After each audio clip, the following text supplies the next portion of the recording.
है सुकमा से आ रही, जहां पे हिडमा की मां का बड़ा बयान। हिडमा से मुख्य धारा में लौटने की अपील की है। घर आ जा बेटा, बोल रही हूं मैं। और हिडमा की मां का ये बयान है कि घर आ जाओ, कमाई करके खाएंगे, जनता के साथ जी लेना, आ जाओ। कल हिडमा की मां से मिले थे डिप्टी सीएम और हिडमा से सरेंडर करने की अपील की थी। विकास लगातार हमारे साथ बने हुए हैं। विकास, कल ही डिप्टी सीएम ने हिडमा की मां से कहा था कि अभी भी वक्त है मुख्य धारा में लौटने की, ये बात कही थी। और आज देखिए हिडमा की मां का ये भावुक अपील। बिल्कुल, देखिए जिस तरह से माओवादियों के खिलाफ ऑपरेशन भी चल रहे हैं और लगातार सरकार साम दाम दंड भेद जैसी सारी रणनीतियां अपना रही हैं। यहाँ पर विजय शर्मा लगातार ये भी आह्वान कर रहे हैं कि अगर माओवादी लौट कर आते हैं तो रेड कॉर्पेट बिछाकर उनका स्वागत किया जाएगा। जिसका उदाहरण बीते दिनों जगदलपुर में जब 210 माओवादी लौट कर आए और कांकेर में 21 माओवादी लौट कर आए तो देखने को मिला सरकार ने वाकई वहां पर रेड कॉर्पेट बिछा कर रखा था और उनके स्वागत में कोई कोर कमी नहीं छोड़ी गई थी।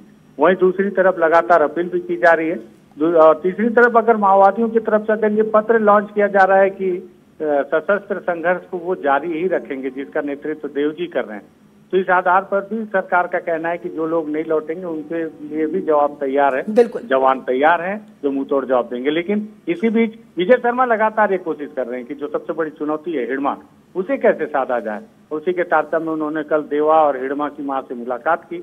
उनकी मां ने गोंडी में एक भावुक संदेश भी अपील किया है। जी विकास, क्या इस अपील का असर होगा? देखिए, अपील का असर ये तो समय बताएगा। हालांकि मां के द्वारा की गई अपील कई बार भावुक होती है और कई बार वो कारगर भी होती है। ऐसे कई उदाहरण हैं, संगठन में भी कई उदाहरण हैं कि जब माँ बाप या परिजनों ने अपील की है तो माओवादी चाहे जितना भी कट्टर रहा हो या लंबे समय तक रहा हो, लेकिन वो लौटकर आ गया है। तो इसी उम्मीद से डूबते को तिनके का सहारा वाली बात है कि एक आखिरी किरण के तौर पर यह प्रयास भी किया जा रहा है। उनकी माँ से भी अपील करवाई गई।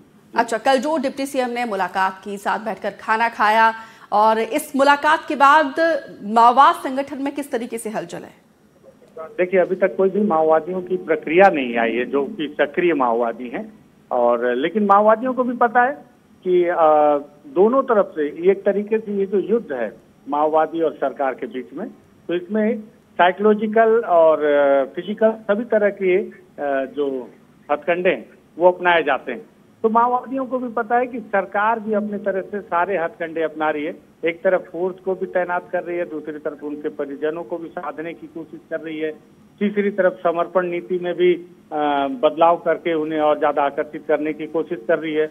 वहीं जो माओवादी वापस लौट के आए उनसे भी अपील वाले मैसेज डलवाया जा रहा है ताकि किसी भी कोई भी रास्ता, हर रास्ता इख्तियार किया जा रहा है कि कोई भी एक रास्ता कारगर हो जाए और ये माओवादी लौट कर आ जाए। क्योंकि अगर लौट कर आते हैं तो कम मेहनत से ज्यादा बड़ी सफलता मिलती है। बीते दिनों 210 माओवादी हथियार लेकर लौटे, उसमें जवानों को जंगलों में पसीना नहीं बहाना पड़ा, दर दर की ठोकरें नहीं खानी पड़ी, भटकना नहीं पड़ा और इतनी बड़ी सफलता मिल गई कि माओवादी भी लौट आए, खून भी नहीं बहाना पड़ा, हथियार और कारतूस भी वापस आ गए जो जवानों से लूटे। बिल्कुल जी, बहुत बहुत शुक्रिया विकास, दोनों खबरों पर विस्तार से जानकारी देने के लिए।